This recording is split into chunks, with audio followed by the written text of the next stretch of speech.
Good morning student. Science class 6 chapter 15 session first 15 chapter अपन देख रहे हैं। हमारे चारों ओर वायु है ना। आप लोग वायु को देख तो नहीं सकते लेकिन अपन इसको महसूस कर सकते हैं कि कहीं पर पेड़ों की पत्तियां हिल रही है। अगर आपने कपड़े सुखाने को डाले हैं तो कपड़े हिल रहे हैं। पॉलीथीन की थैलियां हिल रही है। हल्का सा अगर कागज है तो वो उड़कर एक स्थान से दूसरे स्थान पर जा रहा है। मिट्टी आ रही है उड़ती हुई। ये सब चीजें जो अपने को विजिबल होती है इससे अपन पता लगा सकते हैं कि वायु है ना। वायु का कोई ना कोई अस्तित्व है। सबसे पहले तो वायुमंडल किसको कहते हैं? तो पृथ्वी के चारों ओर जो वायु का आवरण है जिसने पृथ्वी को चारों ओर से घेर रखा है, यह परत कुछ किलोमीटर तक फैली होती है। जनरली 4 मंडल्स होते हैं लेकिन आपके सिलेबस के अकॉर्डिंग पृथ्वी के चारों ओर का वायु का आवरण जो है वो क्या कहलाता है? आपका वायुमंडल कहलाता है। अब वायु, फिर अपन नेक्स्ट पढ़ रहे पवन। मूविंग एयर इज कॉल्ड है ना पवन। पवन जो होती है वो आपकी गतिशील वायु जो होती है वो आपकी क्या कहलाती है? पवन कहलाती है, जिसको अपन विंड कहते हैं कि मूविंग एयर इज जो होती है वो आपकी क्या कहलाती है? विंड कहलाती है।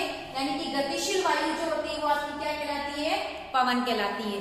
और वायु किस दिशा में चल रही है, वायु का वेग जो क्या है, उन सबको दर्शाने के लिए भी कुछ विशेष प्रकार के यंत्र होते हैं। यहाँ पे मैंने लिखा है वाक सूचक यंत्र, जो कि वायु की दिशा को ज्ञात करता है। इसी प्रकार से वायु का वेग जो ज्ञात कर सकते हैं वो आपका वायु वेग मापी जो होता है उसके द्वारा अपन वायु के वेग को माप सकते हैं कि प्रति घंटे की रफ्तार से कितनी हवाएं या कितनी वायु चलती है। हम पेपर में या मौसम विभाग की ओर से जो चेतावनियां जारी होती है, चक्रवात आते हैं, तूफान आते हैं, उसमें आप क्या आता है कि आज 140 किलोमीटर पर घंटे की रफ्तार से वायु चलेगी। तो ये किससे नापा जाता है? वायु वेग मापी से नापा जाता है। अब अपन देखते हैं वायु का संगठक क्या है या वायु की संरचना क्या है। तो जनरली वायुमंडल में सबसे ज्यादा मात्रा में पाई जाने वाली गैस, फिर उससे कम मात्रा में पाई जाने वाली गैसें और वायु किन किन कणों से मिलकर बनी होती है उसको अपन डायग्राम के थ्रू देखें तो लगभग पूरे वायुमंडल में 78% जो होती है यानी कि 78% आपके कौन सी गैस होती है? नाइट्रोजन गैस होती है। फिर उसके बाद सेकंड नंबर पे सबसे ज्यादा मात्रा में पाई जाने वाली गैस आपकी ऑक्सीजन है, जो कि वायुमंडल में 21% मिलती है। फिर आपकी जो 1% गैसें रहती है उसमें से 0.03% जो होती है या 0.03% जो होती है वो आपकी कार्बन डाइऑक्साइड गैस, और अन्य जो बचता है उसमें आपके अन्य गैसें पाई जाती है, ऑर्गन, हीलियम है ना, सल्फाइड, नाइट्रोजन के ऑक्साइड्स वगैरह और जलवाष्प, धूल, धुएं के कण पाए जाते हैं। इस प्रकार से आपका ये वायु की संरचना का चित्र एग्जाम में भी पूछा जाता है तो आपको आना चाहिए। वायु के संगठक, वायु किस किस से मिलकर बनी होती है, उससे पहले अपन वायु के गुणों के बारे में डिस्कशन करें, क्या क्या विशेषताएं होती है। तो विजिबिलिटी, वायु जो होती है वो पारदर्शी होती है। आप देखो हमको जहां खड़े हैं वहां से दूर तक दिखाई देता है, जबकि बीच में वायु का आवरण है फिर भी हमको चीजें दिखती है। इसका मतलब वायु जो होती है वो क्या होती है? पारदर्शी होती है। दूसरा है वायु स्थान घेरती है। हम कह सकते हैं जैसे कि मैंने मुट्ठी को बंद किया, मैं आपको पूछती हूँ मेरी मुट्ठी में क्या है, आप बोलोगे कुछ नहीं, लेकिन इसमें वायु है। आप एक खाली बोतल लेते हैं और आप उसको बोलो, किसी को बोलेंगे इस बोतल में क्या भरा है तो बोलेगा कुछ नहीं भरा है, लेकिन उसमें वायु भरी होती है। इसको सिद्ध कैसे कर सकते हैं? तो आप एक खाली बोतल को लेकर पानी से भरी हुई जो बाल्टी होती है उसमें आप सीधा उसको उल्टा खड़ा रखते हुए अगर अंदर डालेंगे तो वो पानी उस बोतल में प्रवेश नहीं करेगा। क्यों? क्योंकि उस बोतल के अंदर जो वायु है उसको बाहर निकलने की जगह नहीं मिलती है। लेकिन अगर आप उस बोतल को थोड़ा सा तिरछा करेंगे और फिर आप उसको उस बाल्टी में डालेंगे तो आपको बबल्स दिखेंगे और बुलबुले दिखाई देंगे और गुड़गुड़ की आवाज आएगी। यानी कि उस बोतल में जैसे जैसे पानी अंदर भरता है वायु जो होती है वो बुलबुले के रूप में बाहर निकलती हुई अपने को दिखाई देती है। इससे अपन सिद्ध कर सकते हैं कि वायु स्थान घेरती है। इसके ऊपर आपके क्वेश्चन आता है कि प्रयोग द्वारा सिद्ध करो कि वायु स्थान घेरती है, तो आप एक एग्जाम्पल को उसमें लिख सकते हैं। वायु के संगठक के बारे में बात करें तो वायु जो है वो जलवाष्प, नाइट्रोजन, ऑक्सीजन, कार्बन डाइऑक्साइड और धूल और धुएं से मिलकर बनी होती है। उसमें अपन एक एक चीज को डिस्कशन करेंगे। सबसे पहले जलवाष्प। वायुमंडल में जलवाष्प कहाँ से आती है? तो हम दैनिक जीवन के जो कार्य करते हैं या समुद्र, महासागर, तालाब, नदी, कुएं, जहां से भी जल का स्रोत है वहां पर अगर सूर्य का प्रकाश गिरता है तो वो वाष्पित होता है और ऊपर की ओर जाता है। जलवाष्प गर्म होकर जो वायु बनती है वो ऊपर की ओर जाती है क्योंकि वो हल्की होती है। हम कपड़े सुखाते हैं, सूख जाते हैं, सूखा अनाज आता है वो भी सूख जाता है। यदि आप कहीं पर पानी गिराते हैं कुछ समय पश्चात वो सूख जाता है। ये सब कहाँ गया? तो ये जल वाष्प बनता है और वायुमंडल में जाता है। वायुमंडल में उपस्थित जल वाष्प की मात्रा जो है वो आपकी क्या कहलाती है? आर्द्रता कहलाती है। ये आपकी डेफिनेशन से। अब है ऑक्सीजन। थोड़ा सा कंफ्यूजन नहीं होना चाहिए। अगर आपके क्वेश्चन आता है कि पृथ्वी पर पाई जाने वाली सबसे ज्यादा मात्रा में कौन सी गैस है वायुमंडल में, तो आप लिखेंगे नाइट्रोजन 78%। लेकिन अगर क्वेश्चन आता है कि पृथ्वी के धरातल पर सर्वाधिक मात्रा में कौन सी गैस पाई जाती है, तो आप क्या लिखेंगे? ऑक्सीजन। पृथ्वी के धरातल पर सबसे ज्यादा मात्रा में गैस ऑक्सीजन होती है, जबकि वायुमंडल में सबसे ज्यादा मात्रा में गैस कौन सी होती है? नाइट्रोजन। अपन इसकी कैरेक्टरिस्टिक अगर देखें तो 21% होती है और पृथ्वी के धरातल पर सर्वाधिक मात्रा में पाई जाने वाली गैस है।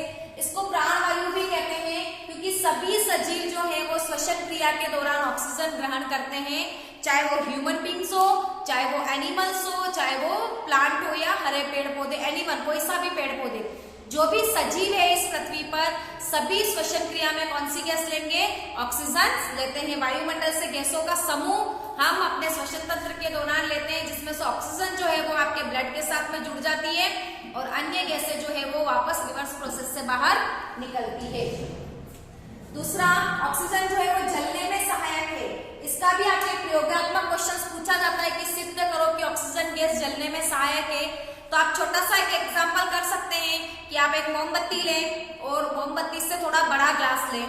जब आप उस मोमबत्ती को जलाते हैं और उस ग्लास को उल्टा मोमबत्ती के ऊपर रखते हैं तो कुछ समय पश्चात जब तक उस थोड़ी देर हम देखते हैं कि मोमबत्ती की लो जो है वो अच्छे से जल रही है, फिर धीरे धीरे वो लो कम हो जाती है और वो मोमबत्ती बुझ जाती है। इसका मतलब क्या होगा कि जब तक उस ग्लास के अंदर ऑक्सीजन थी तब तक उस मोमबत्ती ने उसको जलाया और जब उसमें ऑक्सीजन खत्म हो गई मोमबत्ती क्या हो गई? बुझ गई। इससे सिद्ध होता है कि ऑक्सीजन जो है वो जलने में सहायक है। हम घर पे भी, हमारे घर पे ऐसा किया जाता है कि जब कभी लकड़ी जलाई जाती है या कोयले जलाए जाते हैं तो बचे हुए कोयले जो है वो मम्मी एक मटकी में रखकर उसके ऊपर ढक्कन लगा देती है, तो कुछ समय पश्चात वो कोयले जो है वो बुझ जाते हैं। सीधा सा जब तक उस मटकी के अंदर ऑक्सीजन थी तब तक वो कोयले जलते हैं, जैसे ही ऑक्सीजन समाप्त हुई कोयले जलना बंद हो जाते हैं। तो ऑक्सीजन गैस जो है वो जलने में सहायक है। इसका भी एक्सपेरिमेंट आप कर सकते हैं। नेक्स्ट अपन पढ़ रहे हैं तीसरा घटक नाइट्रोजन। पृथ्वी के वायुमंडल में पाई जाने वाली सर्वाधिक गैस कौन सी है? नाइट्रोजन 78% होती है और वायुमंडल में सर्वाधिक मात्रा में पाई जाती है और भारी होने, हल्की होने के कारण पृथ्वी के धरातल से थोड़ी सी ऊंचाई पर मिलती है। फोर्थ है आपका carbon dioxide gas. Carbon dioxide जो 0.03% इतनी कम मात्रा में पाई जाती है कार्बन डाइऑक्साइड गैस। सबसे ज्यादा प्रदूषणकारी गैस मानी जाती है कार्बन डाइऑक्साइड या कार्बन मोनोऑक्साइड। दोनों गैसें जो है वो सर्वाधिक प्रदूषणकारी गैसें मानी जाती है। कार्बन डाइऑक्साइड आग बुझाने में सहायक है। तो सामान्यतया आप लोगों ने सुना होगा कि यदि कोई व्यक्ति आग की चपेट में आ जाता है तो उसको कंबल से लपेट देना चाहिए। ऐसा इसलिए होता है, कंबल से लपेटने से वायुमंडल में जो ऑक्सीजन है उसका कांटेक्ट सीधा उस व्यक्ति से नहीं होता है और वो आग जो है वो ऑक्सीजन की अनुपस्थिति में क्या हो जाती है? बुझ जाती है। हम फूंक मारते हैं तो आग बुझ जाती है क्योंकि हम श्वसन क्रिया के दौरान कौन सी गैस मुक्त करते हैं? Carbon dioxide gas. तो कार्बन डाइऑक्साइड गैस जो है वो आग बुझाने का काम करती है। इसीलिए बहुत सारे अग्निशामक यंत्र जो होते हैं जो आग बुझाने का काम करते हैं वहां पर कार्बन डाइऑक्साइड का छिड़काव किया जाता है। सामान्यतया तेल या पेट्रोल में लगने वाली आग जो है वो या तो मिट्टी डालकर बुझाई जाती है या कार्बन डाइऑक्साइड गैस के छिड़काव से बुझाई जाती है। वायु प्रदूषण करती है। जब कार्बन जो है वो ऑक्सीजन के सीमित मात्रा में चलता है तो कार्बन मोनोऑक्साइड बनाता है। ये आपके कार्बन मोनोऑक्साइड का सूत्र है जो कि घातक प्रदूषणकारी गैस मानी जाती है। और जब कार्बन ऑक्सीजन की सर्वाधिक मात्रा में जलता है तो कार्बन डाइऑक्साइड गैस रिलीज करता है। आप देखते हैं कारों से या वाहनों से निकलने वाले धुएं में कार्बन डाइऑक्साइड की मात्रा ज्यादा होती है जो कि प्रमुख वायु प्रदूषक का कारण है। कार्बन मोनोऑक्साइड आपने सुना होगा, सर्दी के दिनों में एक कमरे में 8-10 जने सो रहे हैं और सिगड़ी जला रखी है और गेट, वेंटिलेशन, खिड़कियां सब बंद है तो उनकी मृत्यु हो जाती है। ऐसा इसलिए होता है कि एक तो कमरा बंद है तो बाहर से ऑक्सीजन का कोई आवागमन नहीं होता है। दूसरा, जितने व्यक्ति उस कमरे में सो रहे हैं वो सब ऑक्सीजन ले रहे हैं श्वसन क्रिया के दौरान और कार्बन डाइऑक्साइड गैस रिलीज कर रहे हैं, तो उस कमरे में कार्बन डाइऑक्साइड गैस की मात्रा ज्यादा हो जाती है। साथ ही जब वो कोयले जल रहे हैं तो ऑक्सीजन की कम मात्रा में जलते हैं तो कार्बन मोनोऑक्साइड गैस बनाते हैं, जिससे तुरंत दम घुटता है और सभी व्यक्तियों की क्या हो जाती है, मृत्यु हो जाती है। तो हमें ऐसा नहीं करना है। अगर हम अंगीठी या सिगड़ी जलाते हैं कमरे में तो सोने से पहले उसको कमरे से बाहर करना चाहिए। नेक्स्ट है धूल और धुआं, जो कि आपने देखा होगा कारखानों से, वाहनों से या कोई भी मानवीय क्रियाकलाप या गतिविधि से धूल और धुआं उड़ता है। धुआं और धूल, धुआं तो हमको विजिबल होता है, दिखता है कि धुआं है वायुमंडल में। मिट्टी के कण देखने के लिए हम क्या कर सकते हैं, सर्दी के दिनों में या गर्मी के दिनों में जहां कहीं से भी हमारी खिड़की या रोशनदान से हल्का सा सूर्य का प्रकाश आता है, उसको अगर अपन देखेंगे तो उसमें अपने को मिट्टी के कण नाचते हुए, डांसिंग करते हुए दिखाई देते हैं। इसको टिंडल इफेक्ट कहते हैं। सबसे पहले टिंडल ने इसको दिया था, इसलिए इसको टिंडल प्रभाव भी कहा जाता है। और सामान्यतया सभी घरों में इस प्रकार की घटना अपने को दिखाई देती है।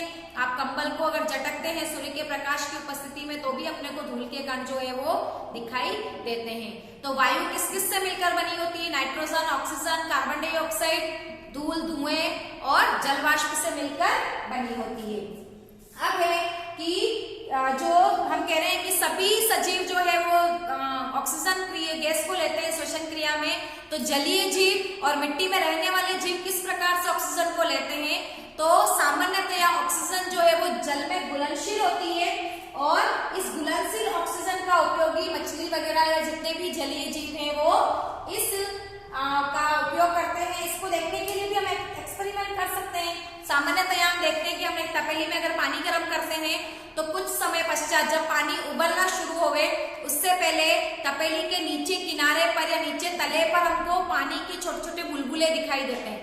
वो बुलबुले किसके होते हैं, जल में घुलनशील ऑक्सीजन के होते हैं। जैसे जैसे पानी उबलता है वैसे वैसे ऑक्सीजन जलवाष्प के साथ में बाहर की ओर रिमूव हो जाता है। इसी प्रकार मिट्टी में जो होते हैं वो भी ऑक्सीजन कैसे घुली होती है, तो जो सरंध्र मिट्टी होती है, जो फोकल मिट्टी होती है, उसके अंदर वायु के कुछ कण होते हैं और उसी में से ऑक्सीजन जो है वो जलीय जो मिट्टी में रहने वाले एनिमल्स होते हैं, कीड़े होते हैं, वो उस ऑक्सीजन का उपयोग करते हैं।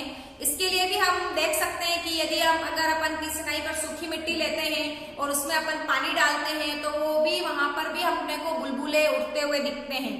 इससे सिद्ध कर सकते हैं कि मिट्टी में भी ऑक्सीजन पाई जाती है। सामान्यतया जो मिट्टी में रहने वाले जीव होते हैं वो छोटे छोटे मिट्टी के अंदर गड्ढे बना लेते हैं, छिद्र बना लेते हैं, जिससे वायुमंडल से उनका कांटेक्ट बना रहता है।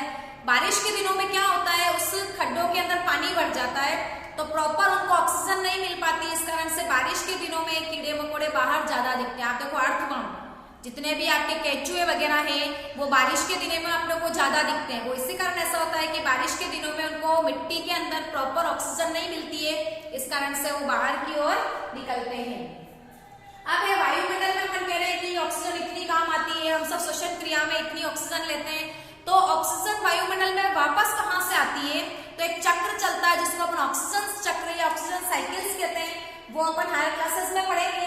अभी अपने को केवल इतना पढ़ना है कि वायुमंडल में ऑक्सीजन का प्रतिस्थापन जो है हरे पौधे के द्वारा किया जाता है। आपके क्वेश्चन आएगा कि पृथ्वी के ग्रीन लंग्स किसे कहा जाता है या पृथ्वी पर हरे फेफड़े किसको कहा जाता है, तो आप आंसर लिखेंगे हरे पौधे।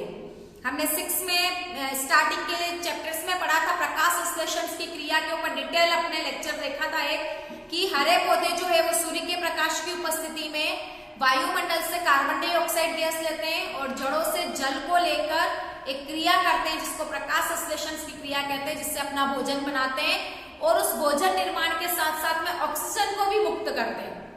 तो पेड़ पौधे श्वसन क्रिया में तो क्या ले रहे हैं, ऑक्सीजन, छोड़ क्या रहे हैं, कार्बन डाइऑक्साइड। लेकिन प्रकाश संश्लेषण में उल्टा, कार्बन डाइऑक्साइड लेते हैं और ऑक्सीजन छोड़ते हैं। इस कारण से हमें कहा जाता है कि हमें ज्यादा से ज्यादा पेड़ पौधे लगाने चाहिए ताकि वो प्रकाश संश्लेषण की क्रिया करे और ऑक्सीजन को मुक्त करे और पृथ्वी पर ऑक्सीजन की मात्रा हमेशा बनी रहे।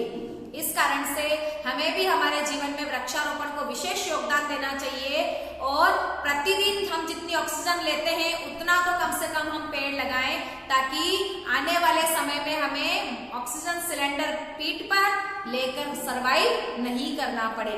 तो ऑक्सीजन की पूर्ति जो है वो कहाँ से होती है? हरे पेड़ पौधों के द्वारा की जाती है। सामान्यतः जैसे जैसे अपन पृथ्वी से ऊपर की ओर जाते हैं हम देखते हैं कि पर्वतारोही जो होते हैं वो ऑक्सीजन सिलेंडर को लेकर ऊपर की ओर चढ़ते हैं। ऐसा क्यों होता है? तो जैसे जैसे ऊपर की ओर जाते हैं वायु दाब बढ़ता है और ऑक्सीजन की मात्रा में कमी आती है। मैंने आपको पहले भी बताया पृथ्वी की सतह या धरातल पर सबसे ज्यादा मात्रा में कौन सी गैस है? ऑक्सीजन। सतह या धरातल से जैसे जैसे ऊपर जाएगी ऑक्सीजन की मात्रा कम हो जाएगी, इस कारण से उनको सांस लेने में दिक्कत होती है, तो वो अपना ऑक्सीजन सिलेंडर साथ में लेकर चलते हैं। ये सब अपन ने वायु के संगठन के बारे में पढ़ा। अब अपन पढ़ रहे वायु के उपयोग क्या क्या है। तो सामान्यतः आप सभी जानते हैं पतंग उड़ाने में आप लोग उसका उपयोग करते हैं, फिरकी चलाने में उसका उपयोग करते हैं, पवन चक्की आपने देखी होगी जिसका उपयोग विद्युत निर्माण में या कुएं से पानी निकालने में किया जाता है, जिसको विंड मिल भी कहा जाता है ना। औद्योगिक क्षेत्रों में वायु का उपयोग होता है। प्रयोगशाला में generally nitrogen, oxygen, carbon dioxide gas का उपयोग होता है। श्वसन क्रिया में अपन इसका उपयोग करते हैं। पौधे प्रकाश संश्लेषण में इसका उपयोग करते हैं। पैराशूट उड़ने में, ग्लाइडर, हवाई जहाज उड़ने में सहायक होती है वायु। पेड़ पौधे, कीट पतंगे इन सबके उड़ने में सहायक होती है। जल चक्र में वायु का विशेष योगदान होता है, बादलों को एक स्थान से दूसरे स्थान पर ले जाने में। परागण की क्रिया में वायु का विशेष स्थान होता है। परागण किसको कहते हैं? पेड़ पौधों के, या जब अपन कह सकते हैं जनन प्रक्रिया के दौरान पुष्प के जो जनन भाग होते हैं, पराग कण जो होते हैं वो एक स्थान से दूसरे स्थान पर वायु की सहायता से उड़ते हैं, और जब वो किसी स्त्री के सर पर गिरते हैं तो परागण की क्रिया होती है। तो परागण की क्रिया में भी वायु का विशेष स्थान है। गीली चीजों को सुखाने में, कपड़े सुखाने में, और चिकित्सा क्षेत्र में वेंटिलेटर पर जो आईसीयू में ऑक्सीजन दी जाती है, यानी कि चिकित्सा क्षेत्र में भी वायु का विशेष स्थान रखते हैं। तो आज के सेशंस में अपन ने वायु की संरचना, वायु का संगठन और वायु के उपयोग के ऊपर डिस्कशंस किया। हमारा ये चैप्टर यहीं पर खत्म होता है। नेक्स्ट सेशन में नेक्स्ट नए चैप्टर के साथ हम फिर से मिलेंगे। Thank you.